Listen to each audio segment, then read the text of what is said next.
What's up, Bitcoiners? What's up, Monty? What's up, P-Man Van? Shane, good news. The camera and myself, I took a picture. The sun certainly up here in Barbados. I don't know where you are, if you can see the sun yet or not.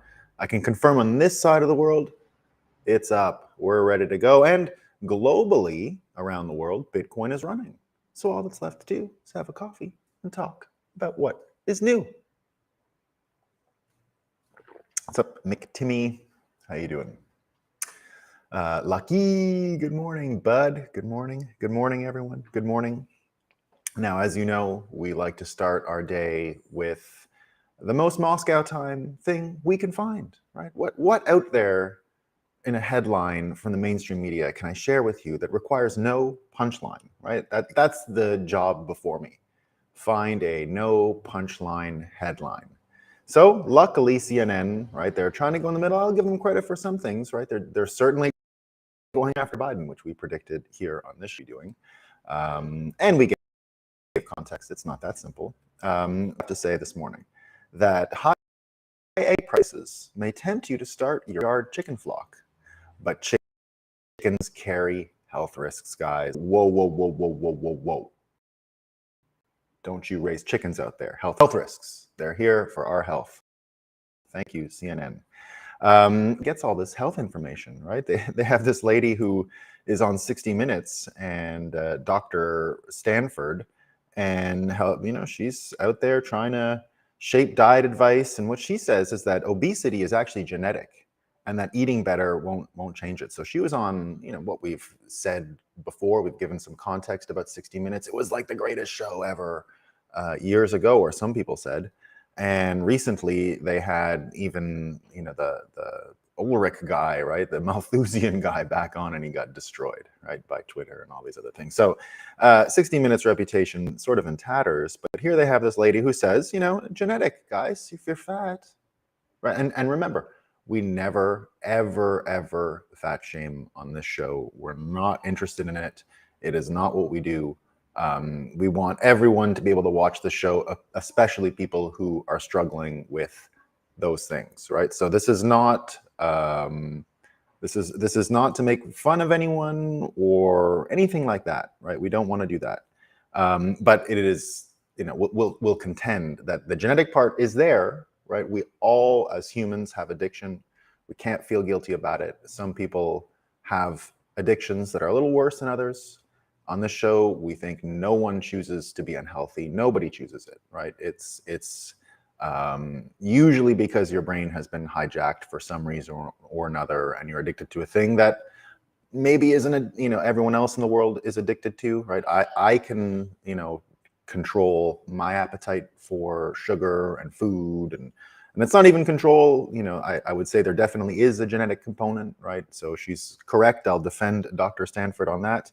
But of course, there was a time when the U.S. obesity was way less. So what was the problem then, right? So there isn't a way to explain it all away in terms of genetics. But she's out there saying, give up. And that's not the message we want to have on this show. So we oppose the give up message, right? And especially because people like her are informed by places like the University of Michigan. I don't know if any of you guys saw this. This is amazing. So, we were allowed, Stanford, that was Dr. Stanford. We talked about the Stanford Health Guide recently about how,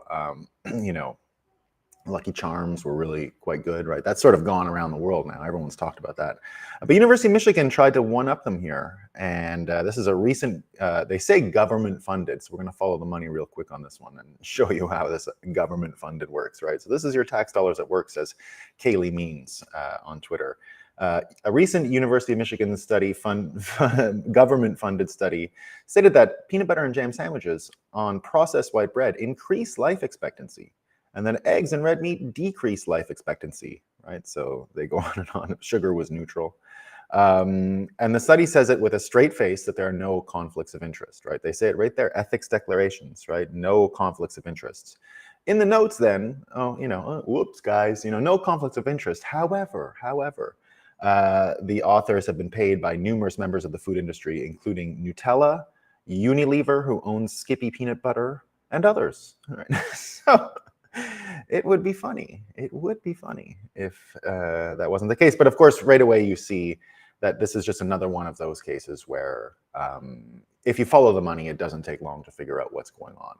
We did this recently on all those studies that were broken down. I was a Dr. Anarchy, I can't remember, but did a follow the money analysis basically on every one of the fundamental research pieces in common American deployment of medicine. So the statins for blood pressure and all of those things. And, all of them led back inevitably to some major conflict of interest, right? The food pyramid, which we've talked about many, many times here.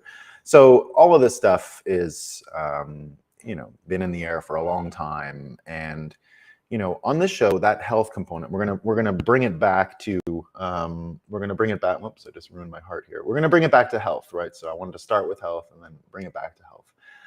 But for the board today, we're talking about the battlefront of World War III. And on this show, the battlefront context that we have all been talking about is that World War III is not a hot war, although we have a ton of sympathy for everything going on in Ukraine right now, and that it is definitely a hot war for some people, and that could spread, right? So we're not saying it won't spread.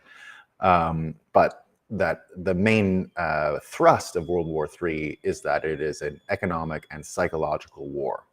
Now, in World War II, it was really easy because it was all hot war over physical territory. You could look at these battlefront maps, right? And you'd see where you'd taken ground and you'd lost ground and stormed the beach and this and that. So a little difficult when the war is economic and psychological. And that's really what we try to chart on this show. Like, where are the battle lines? What fights are we winning? What fights are we losing? And what's the status of World War III? So today I tried to just build a board that, doesn't really move the pieces around, but I think does line up what World War III really is all about and how the psychological and economic story is playing out. So that's what we're going to try and look at today. So,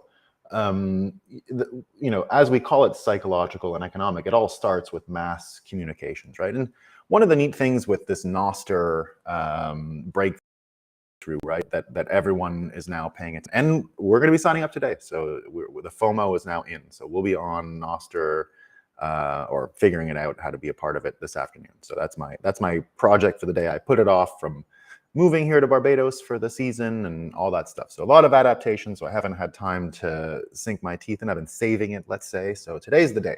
And Ed Snowden said, pardon me if my audio just got, I whacked my cable. That's why you have to tuck it in, right? I didn't have a chance to tuck it in today. And let me know how the audio is going, guys. I'm trying to optimize a little, but still haven't been able to find the right tool, by the way. So I went to the store the other day. It was a holiday on the weekend. I didn't know that, blah, blah, blah, blah, blah. So we'll get into that.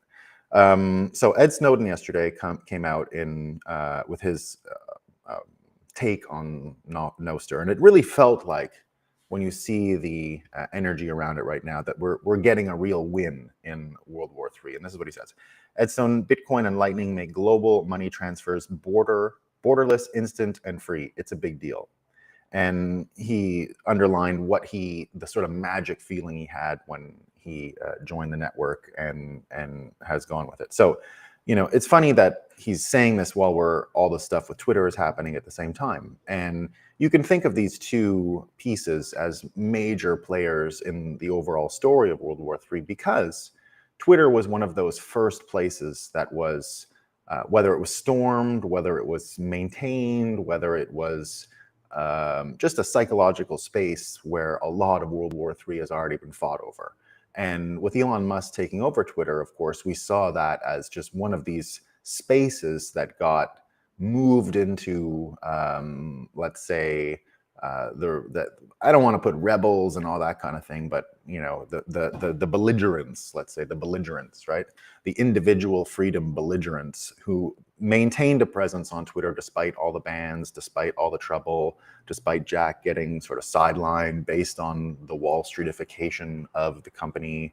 And then not only the Wall Streetification of the company, the bureaucratization of the company, right? So all of these experts that came in with all of their degrees and all of their understanding, and Yoel Roth and all of these people. So when Elon took over, you could see this sort of individual freedom group actually get a win, like a maintained psychological space, in order to now go over all of the manipulation that's been going on that platform over the past few years. And now we see that sort of frame an understanding that we got through the Twitter files and through the change of ownership and everything that's happened there now start applying to Facebook. Everyone yesterday chatting online about the amount of manipulation Facebook has participated in. Google getting heavily questioned yesterday, not only for layoffs that are happening across these companies, right? Google laying off a ton of people on Friday. Well, everyone commenting just how much money they actually have, right? They still have a huge amount of treasure that they've maintained over the years and amassed over the years. But not all rosy. There's a major legal case, right? So the United States filed yesterday against Google. It looks like they're pretty screwed on their advertising model. Looks like they're going after their monopolistic practices, and some of the little mousetraps they built within the Google advertising model might get destroyed now, right? So that's a big change. And I don't know all the details. I haven't had a chance to read the entire filing. I did go through and have a look at some of the major moving parts, but it looks like the thing is going to work. And Google's got a real legal case on their hands. Now, whatever comes of it doesn't really matter as far as we're concerned. We're just talking about where their focus is going to be. Is Google going to be focused on all the things changing around them? I mean, you had Saifedean yesterday talking about Chat, GPT, and AI being used in the whole credentialism game to begin with. The same people that already infiltrated Twitter, the Yoel Ross and all these people, now up against something totally different, right? And Saifedean mentioning here that all these people using Chat GPT to pass the medical exam, the bar exam. Saifedean saying, hypothesis, exams and degrees are becoming obsolete. Education will increasingly become about student learning, not grades or credentials. Employers will increasingly hire based on demonstrated skill and apprenticeship, much more efficient. And that's what we've been arguing here on this show for quite a while. Not only that, we've been arguing about humans using AI in some of these ways to get around things. We've been seeing this regularly in the past couple of days, people using chat for fake news, filtering when it comes to gun rights. I don't know if any of you guys have paid attention to that, but everyone using ChatGPT to let's say rewrite the Second Amendment, in order to make it apply to these times. And it keeps coming with answers like everyone should have a tank and not just a militia, but basically everything. So going pretty extreme in that direction. People asking ChatGPT to simplify the U.S. Constitution, for example, the Declaration of Independence, all this in fun, but nevertheless showing that the ideas are in flux. Plastic right now, malleable, and AI is helping people understand the founding principles of the country in new ways, right? So that's interesting that people are picking up these things and having a new, fresh look at it, which is what we said AI would help us do here, right? It's just a fresh pair of eyes. It's like another person joining the conversation, allowing you to see something that maybe you missed, right? So that's what's happening with that. And, put all these things together. You've even got Congress in the United States, Josh Hawley yesterday, saying that they're considering a TikTok ban. We talked about TikTok yesterday. So another one of those machines that can be co-opted so heavily by people who would persuade you to do what they would like, right? People who are definitely interested in broadcasting messages like the chickens, it's dangerous, don't do the chicken thing. And as we mentioned yesterday, the best way to understand TikTok and the heating thing is to simply say, well, I wonder who China is going to choose as our next leader. Because if the CCP does control this apparatus financially, which everyone says they do, it's now elementary for them to decide what goes viral in America, and therefore elementary to persuade people into deciding things that they think they came up with on their own, right? That's the difference of persuasion and persuasion. We talked all about persuasion yesterday. Persuasion is where people think they really believe they came up with the conclusion themselves. And the tough part about persuasion is we're all susceptible to that type of manipulation. Because it engages fear, because it engages the survival mechanism in your brain, it's very difficult to stop your brain from functioning in that way. There's a force of gravity, there's physics to it. And if you see something, you'll react in a certain way. And if you let some programming into your brain, it will be processed the same as anyone else, right? There's no avoiding it, kind of. So persuasion is a favored tool of anyone who is trying to hypnotize and persuade and use the most sophisticated techniques to get to their goals in the end, right? Which are usually give me your money and all those kinds of things. So what we see here is, this battlefront. Let's think about it, right? Just think of it as a battlefront. Everything that's going on now, we're going to talk about it more, but the WTF committee in Congress, right? That's going to look into collusion between corporate interests, government interests, and social media. And that's going to continue to keep this conversation about the front lines in World War III being psychological at the front of attention, right? That's a big deal. Now, I don't think anything's going to come of the WTF committee other than conversation, which is all we need, right? That's what we said at the beginning when Congress in the United States had this change with Kevin McCarthy coming in, when they had all that kerfuffle about the new speaker and what's going on and the various let's say capitulations that were made by the Uniparty in order to allow the 20 to change things. I said, you're not going to get material legal changes and things like that, but what you are going to get is attention on the right things and fighting around the right things, which is exactly what we want right now. Everyone talking about getting rid of the IRS, it's dead on arrival, but the conversation is there. And as we know, as Bitcoiners, one of the things that we want to see is not just the end of the Federal Reserve. It's the end of its dipole, the thing that came with it, right? That the Federal Reserve and the IRS and the entire income tax system were created in America simultaneously. And I think it goes deep into Bitcoin history where we've been talking about killing them both at the same time, right? They were born together and they had to die together. And that's part of I think what most Bitcoiners are trying to build towards, right? Is a world where income tax is no longer forced and the entire government doesn't use force against citizens in order to have the authority to lead, because we've separated money and state. So that's sort of in line with what we've been thinking for a very, very long time. So now we've got TikTok, right? So that's part of this whole system that could change. Congress looking at that. Again, we don't expect it to go through immediately, but nevertheless, it keeps attention on those things. But that whole field here, right, just changing. And Twitter was one of the first, as I mentioned, like seized territories, right? It was kind of a siege for years, and the people who hung on allowed it to survive to the point where now we can actually talk about vaccines. Not that you're getting any good information there. You never were getting good information on Twitter about vaccines or COVID or any of it, right?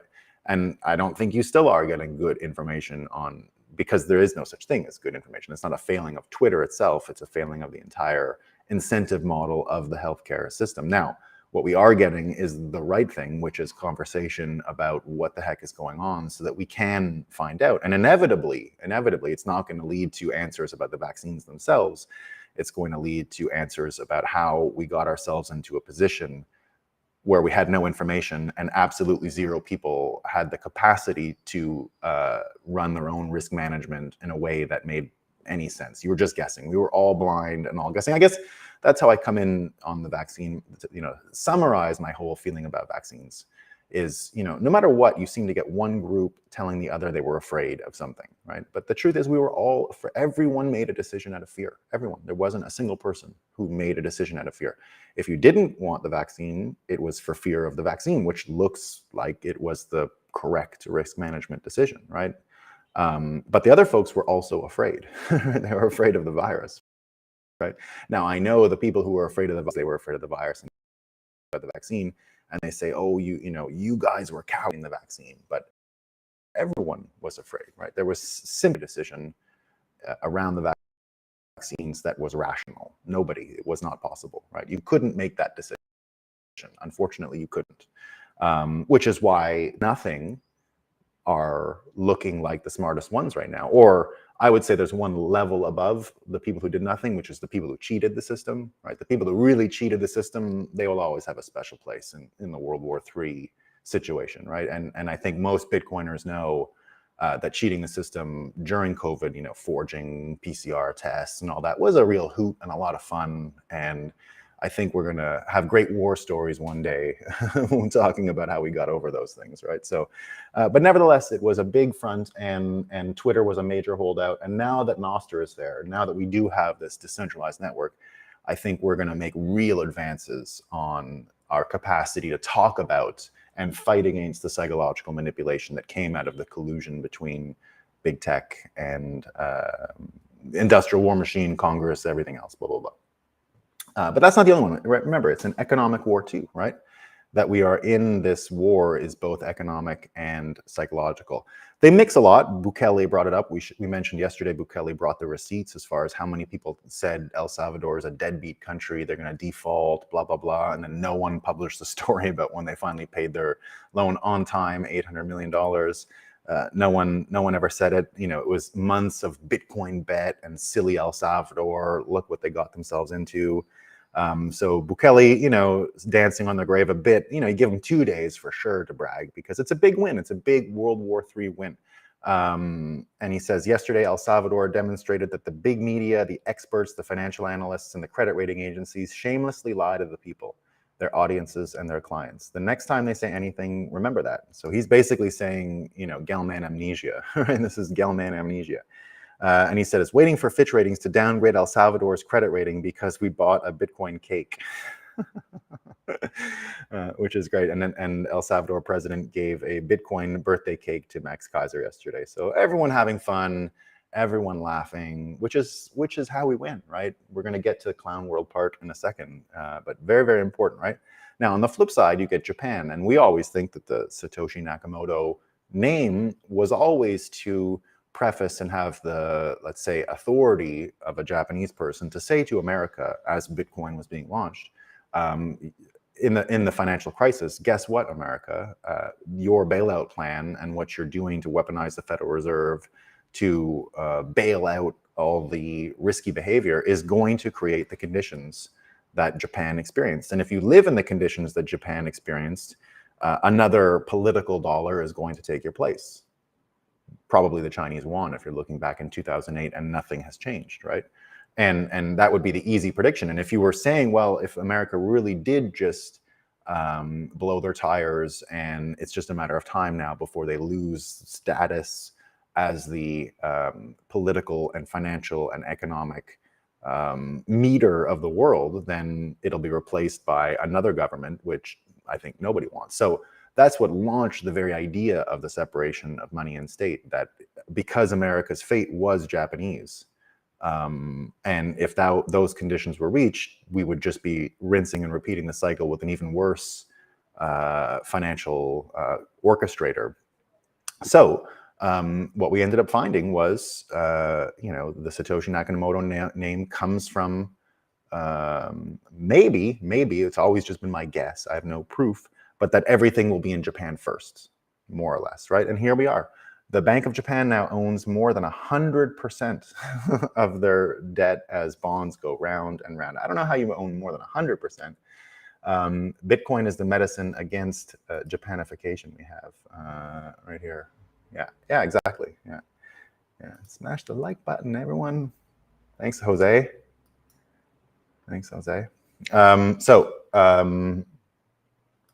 So the Bank of Japan now, you know, the market, we've been talking about it here for a while. Nobody showed up for the latest bond sale. They keep having to buy their own dog food here and eat their own dog food.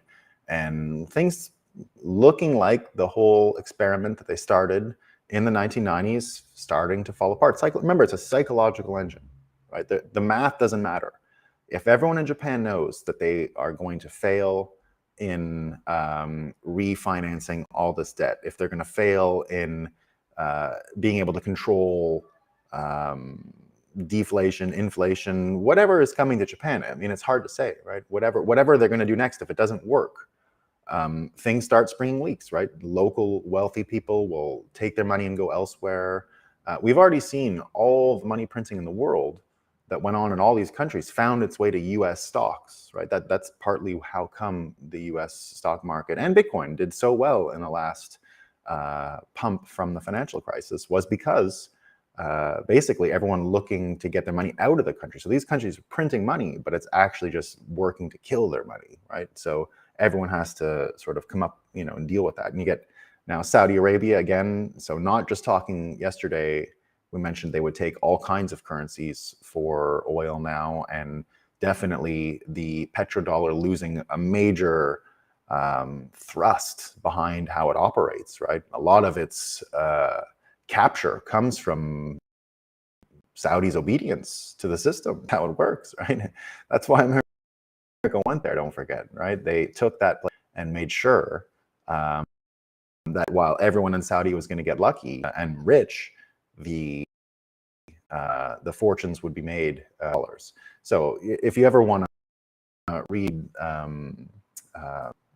one of the best takes on how that history went down, just reads The Looming Tower. I think he won the Pulitzer years ago for it, and was the writer on the movie The Siege, if any of you remember 1997, The Siege, with Denzel Washington and Bruce Willis. And what happened in that movie is he just chose Islam out of thin air. He was a Hollywood writer and said, this will do, right? I want to talk about governments take over and suppress and lock down our people. And he didn't really put much thought into who the enemy was. And in the end, of course, he got the jihad, and one of his co-writers was killed, and it just sort of shocked him what he was involved in. And so after 9/11, he really wanted to understand what was going on, and he actually flew and lived in Saudi Arabia for years and met the whole bin Laden family, got the whole take on the history of the bin Laden family, the history of the Saud family, right? Ibn Saud, the creator of the Saudi situation, and really just goes into the, follows the money, figures out what happened. It's an amazing story. So go read that sometime because it's awesome. And the whole point, though, of what America provided to Saudi and the control and freedom to exercise in the country that the Saud family and in the end the bin Ladens were given actually came from this deal that you will not deal in anything else but dollars, right? That was the whole point of the deal, the national security implications of that system, right? They always wanted those oil fields. So now that it's changing, they're going one step further. They're going to create a CBDC with other financial institutions so that Saudi Arabia can settle trade in currencies other than the dollar, right? So it's a pretty big deal, right? Take this economic news, right? This is from William Middlecoop saying that a large Swiss pension fund will no longer keep money in dollars. It will no longer keep money just in stocks. What they're going to do is move to real assets. So it's all going to go into real estate, precious metals, because they think inflation is here for at least a decade, right? So they're going to move out of those things and just go into the gold, silver, real estate stuff. And that's just another sign, right? That's another sign of what's going on. And the good news is, right, that starts having implications for the war capacity of a lot of these countries, because the whole point of America controlling, originally when Eisenhower did it, the point was not to create a US dollar hegemon necessarily. It was to guarantee the source of that oil would always go to the American side, and that it couldn't be co-opted by another empire secretly, or the communists or anyone, that it would be an American resource. Even though the locals would get rich, it was going to be an American controlled resource. That was the point, right? So so all of that stuff is happening, right? But because economic incentives, especially on this side, are still, as the economic incentives for even energy, one of the most vital things in the world, still remains stuck in this sort of counterintuitive, oppositional, results don't make any sense orientation that this fiat world has created for almost everything, like health, like the vaccines, right? The information, the good information simply isn't there. There isn't a right answer. And it's sort of the same when you start looking at energy policy and you get Canada, right? So obsessed with Trudeau's own musings on global warming and all these sort of progressive worldview elements. His government has spent so much time trying to cultivate and promote and push up against it now when it comes to energy. You know, I just mentioned all these troubles with Japan being at the front of financial change, right? Financial change really needs to secure its energy sources. And just like Germany recently came to Canada and said, hey, we're in a pretty bad boat with this natural gas. Guess what we'll do for you, Canada? As generally regarded as the greatest engineering country in the world, perhaps, with Japan, you know, around, in America, of course. We will build you, Canada, a natural LNG export refinery depot situation on one of your coasts where no people live, and it's going to be great, right? And so they tried to say, we'll do it all, and you keep most of the money, right? You keep, it's yours, we'll build it, we just need some supply. And what did Canada say? Well, I don't know, Germany is not going to have it. You got some wind there, don't you? You got some wind, go do the wind thing. And now the Japanese come to Canada, right? Saying, so that's the Atlantic coast. Now the Japanese also, like, if you can get a team of Japanese engineers to build the thing in your country, whatever it is, a bridge, a dam, it doesn't matter. Get them. They're going to be the best. You know, they'll probably be more expensive, just like the Germans, right? But they're going to do a good job. They know what they're doing, right? These are the greatest builders in the world right now, along with Americans and American companies and all that stuff, right? So just the top, right? I don't have proof. That's just what I understand in the world and is my impression. And having been to those places, I can tell you the infrastructure is way better than anywhere else in the world, and it isn't even close. And now Japan comes to the Pacific coast in Canada and says, whatever Germany said, we'll do it here too, but on this coast, right? How much coast do you have? You got all the coast, right? No, Trudeau says, no, you guys do other things. So all of this puts more pressure on Japan, and they've already said they're going to do it, to just go nuclear, right? Just go completely nuclear. And we talked about the SMR that just got approved in America. But remember, 2 weeks ago, we talked about how, so the small modular reactor that just got approved in America. And then 2 weeks ago, we talked about the agreement right in the new year that the Japanese signed with the Americans to share all regulation that comes to approving these types of reactors. So how much longer before Japan just says enough? We're just going to go full nuclear. I mean, we're here, right? It's happening. It's happening. So the country that's facing the harshest economic uncertainty first is also facing the right answer on energy problems first, and they're going to get it, right? It's not like they're going to sit there and just go, oh, poor us, right? They're going to build what they need to build. There's no way Japan isn't surviving this. There's just no way. And at the same time, you get the United States yesterday saying they're going to launch a nuclear-powered spacecraft by 2027, right? I think they're going to be able to do it, right? I think once this culture war is over and Elon Musk can turn back to this stuff, we're going to see these kinds of things shortly, right? It won't be much longer. And then you take someone like Trudeau, right, who's making all these ridiculous decisions. Did you see what happened to Trudeau yesterday? So I'm not saying that the Japanese thing has anything to do with it at all, right? That's definitely not what I'm saying. But he tried to go out in public yesterday in the city of Hamilton. He got swarmed. Like, it got dangerous. I mean, in Canada, right? Like, he can't go on the street. I remember, I've mentioned many times about the amazing village I come from. By the way, if you want to learn more about, because maybe you're interested now, luckily the simulation has given us the chance for me to share it with you. It's actually the featured village in like a big hit series on Amazon right now. Go watch these Louise Penny books about Three Pines and Alfred Molina. That's actually my town. That's the town I'm from. Three Pines is not a real town.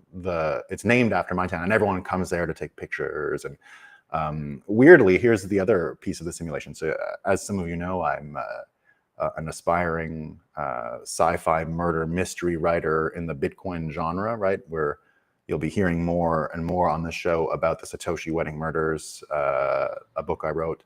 But Hillary Clinton is also a murder mystery writer, and her co-author, ghostwriter, is the person who wrote the show. So she comes to my town in the summers and just hangs out, and people. Weirdly, I put the lights in the bookstore as a job I had when I was a college student. just one of these in-between things, before my summer job started, but it was still springtime and blah, blah, blah. So anyway, Three Pines, I don't really know what the books are called, show is called, but it's on Amazon and people like it. Apparently, I haven't seen the show yet. It's pretty good. So check it out, right? That's what's going on. Even the, we talk a lot about how Bitcoin will get involved in it. Here's something from NFN. Direct access to the Susquehanna nuclear power plant, a 48 megawatt, 300,000 square foot data host Bitcoin mining and cloud computing services. Bitcoin mining is something that is here to stay, right? And many firms are looking for ways to get involved. So now I haven't fact checked this person, what's going on at Susquehanna, and Bitcoin mines just being part of nuclear energy, sort of interesting, right? Sort of interesting. What is interesting is if Bitcoin finance can ever get involved in some of these small modular nuclear reactors, and we definitely say it's going to happen sometime. But here's the best news, right? Here's the best news. We get, energy changes, right? So this is the battlefront, right? Here's the messaging, psychological piece, right? We won this territory. We've got NOSTR'ed coming, which will help support winning that battlefront. We're going to push forward and destroy Google and Facebook and mainstream media and all these others, right? That's a major battlefront. Economics falling apart, right? The ability to fund war falling apart. And mostly because energy has been so mismanaged because of other preoccupations, gender and whatever else, right? Whatever else TikTok told you to think about. But the nuclear piece developing, and in the end, Bitcoiners are going to take control of this, right? This is going to be another one of those pieces of the battlefront that we just take, right? Just like we are taking expression, argument, debate, right? We're taking those. We're going to take that too. And then finally, this is where things get great, right? Politics. And how are we changing politics, right? So we've talked a bit about the WTF committee. That's real fun. They're going to do one on the coronavirus pandemic too. So there's response to the coronavirus pandemic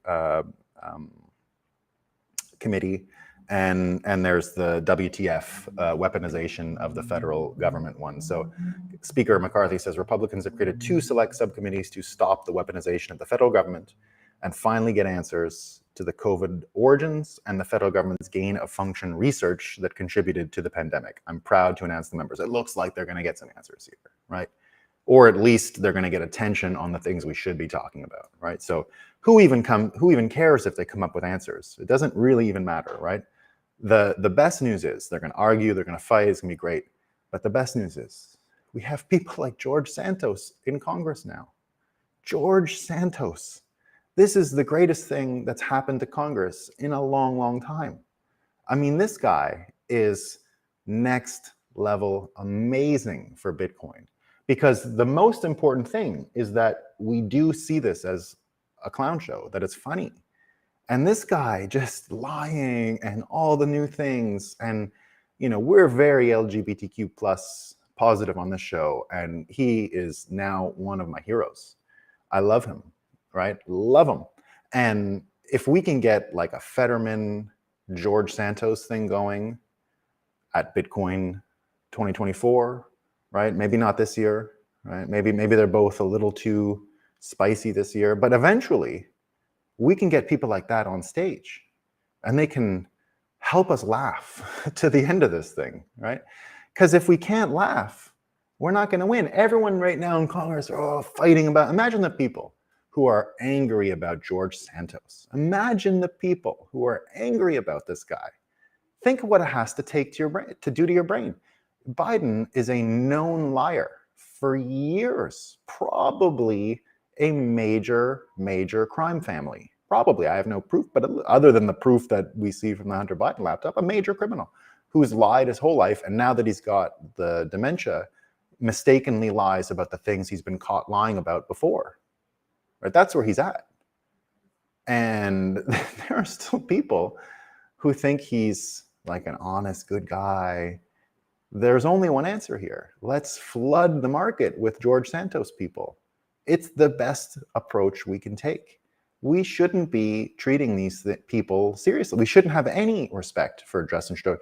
Justin Trudeau running away from that crowd is how they should all be all the time. And if they're not like that, they should be of the George Santos and Fetterman ilk, which we love. We want more Fetterman, more Santos everywhere. That's all there should be there, is a bunch of Fettermans and Santoses. And that we have one on each party now is great news. It's really great news.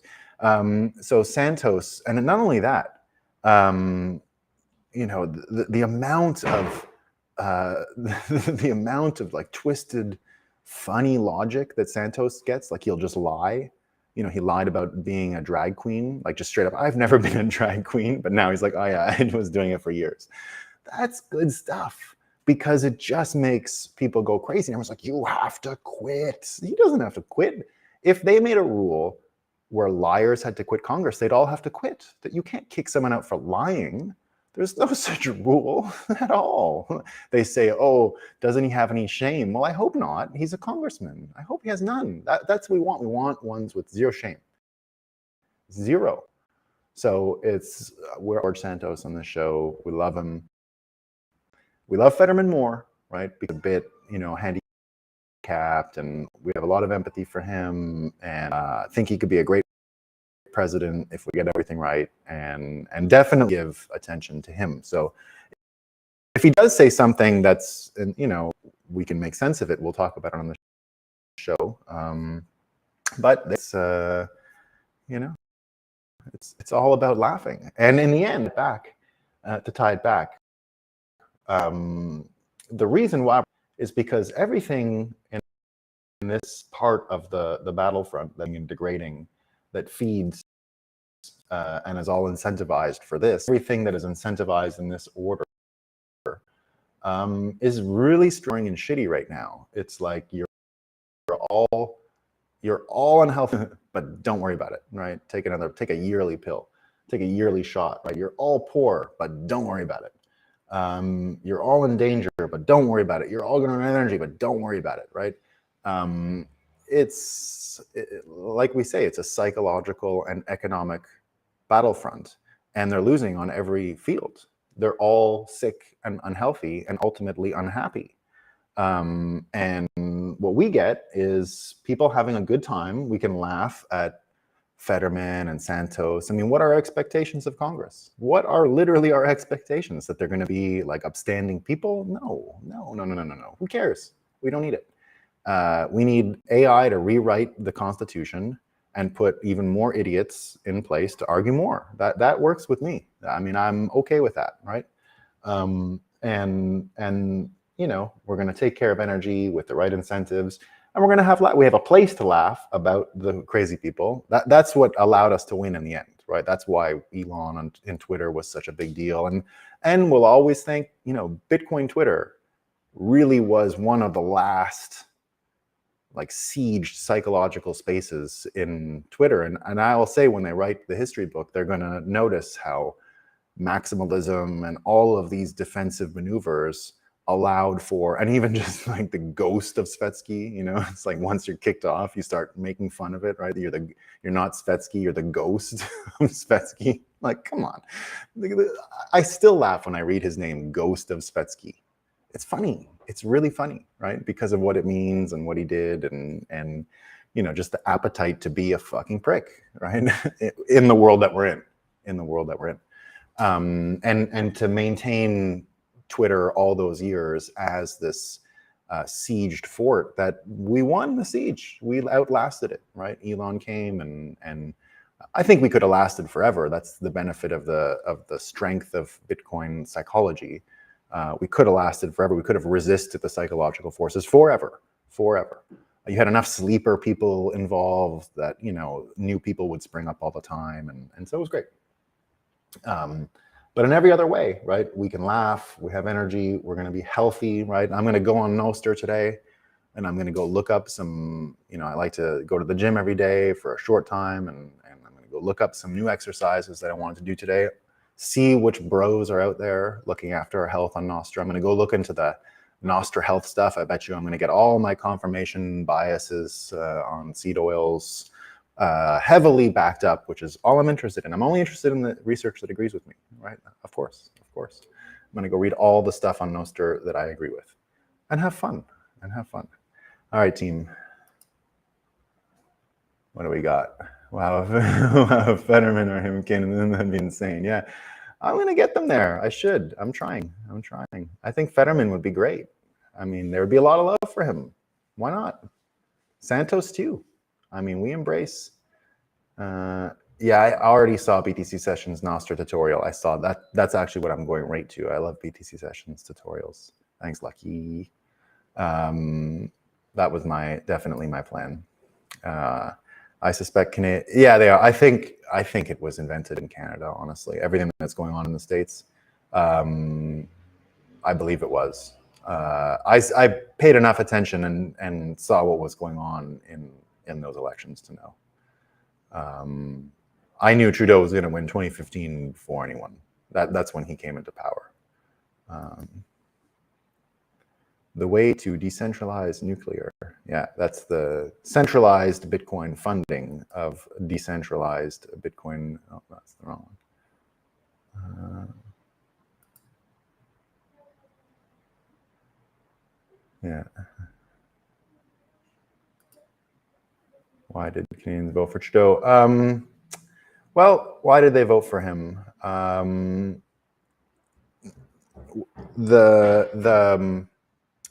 Everything you know about the opposition to Trump, everything you know about turning the communications arm onto a political candidate like that, we invented it about 15 years earlier.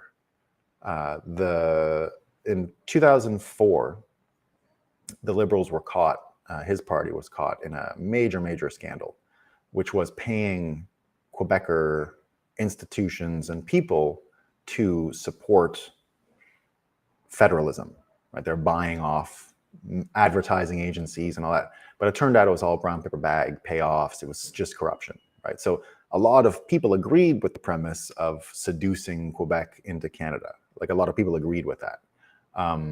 So they created this like separate envelope of money and did it in a corrupt way. And it became a national scandal. And at the time, separation was almost dead. But it reinvigorated it for a minute. And because it was like people were angry, right? And that's what made me motivated to work for the Conservative Party at the time, because the Liberals had been in for so long and it had gotten so bad. And I was a law student, and it just made the most sense to help fight them. And you know, the Liberals at the time, they brought in, this was like peak U2, you know, U2 the band. They brought them in to play like a free concert. It was all, you know, World Economic Forum-y bullshit. And, you know, I mentioned my village, Three Pines. Well, the prime minister at the time was like, lived down the road from me. And I was running a theater lighting board. We have a summer stock theater in my town, and I worked at it for years. I ran the lights, the sound, changed the set every day. It was a professional theater. A lot of the people I worked with in that theater, I pick out in movies all the time, and I can see them in you know, stuff. They're all pretty famous, actually.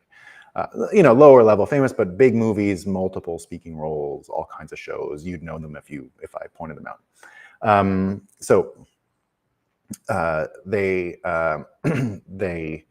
So I knew this prime minister all the time. I still see him. I still see him regularly. He's an old man now, and as dumb as he ever was. But you know, me and others really wanted this to stop. We knew how he was personally, and he was an awful person personally, because I had known him from before he was prime minister and was just a finance minister. Funny, this is even a hilarious story. This was in like the late 90s, and we were at that country club that I've mentioned a few times, where I worked and made sandwiches and he came in because he was a member. He came in one day, and we had a new system for tea times and booking and And I mean, there's people there super rich, right? This prime minister guy is like not anywhere near these people. So they had this new electronic system, and you had to like check in with a computer we had set up on a mouse. And this is like the late 90s, right? The late 90s. And he looked at the mouse and he goes, "How do I use that?" And I was like, "Excuse me?" Like, what do you mean, how do you use that? And like, he didn't know how to sign on a computer. No idea. He was the finance minister and then became the prime minister. So here's the thing. This is the long story about how Trudeau got elected. So the whole system hated us. I was one of the first people to be called Nazi, like one of the first, right? All kinds of people who were around Trudeau at that time, or sorry, Harper was the prime minister's name. We were all called Nazis, like regular. It was every day. Anywhere I would go with him, the prime minister, it was, "You're a Nazi," because of course the media was telling them to say that, right? You could do it, and it was normal, and you didn't have to pay any price. That's why we were so pro Rob Ford, and I got behind the early Rob Ford stuff too in Toronto, because it was like, all right, let's get crazier here. Let's go one step further, right? And then the crack stuff, we loved it because it was clown world. We loved it, right? It was amazing. And so we were ahead on all of this stuff. So I that's how I could understand Trump was going to win very early. The minute I saw him, I said, that's what America needs, because we had already been doing a little bit of it at home in Canada.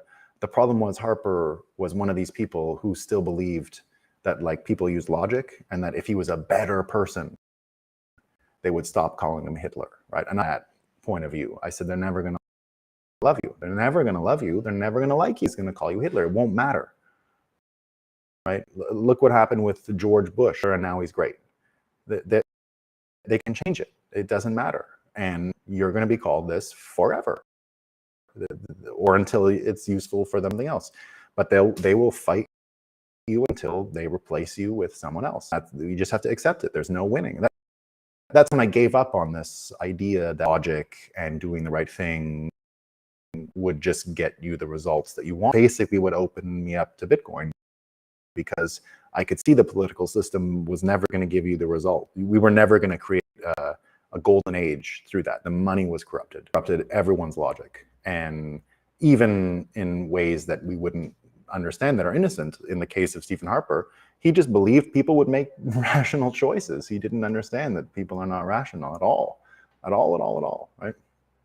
And so when Trudeau came up, no matter what success Harper had, it wouldn't matter. They would cast it as good and evil, and they would make sure that they ran those storylines that we've had enough of evil, right? It was basically that, we've had enough. So they got that middle slime ground where people just said, so Harper was able to win the middle ground, who were like, let's try something new, right? That his whole power was based off of people going, I've had enough.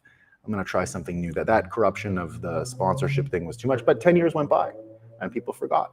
And I've had enough worked, and he was incanted into being prime minister. You could see it from the beginning, right? Yeah, you could see. And they still vote for him? No, I don't believe that's the case. I think they got something going on there. I have no proof, but I think whatever is in the States, just like I said, how things happened in Canada, I think it was a little bit ahead of the curve than the United States. I think on this case, it was a little bit ahead, and yeah, it's coming that way. Yeah.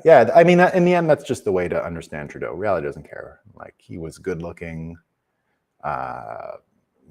Some people say he's charismatic, and that was enough. All right, team. Peace. Peace.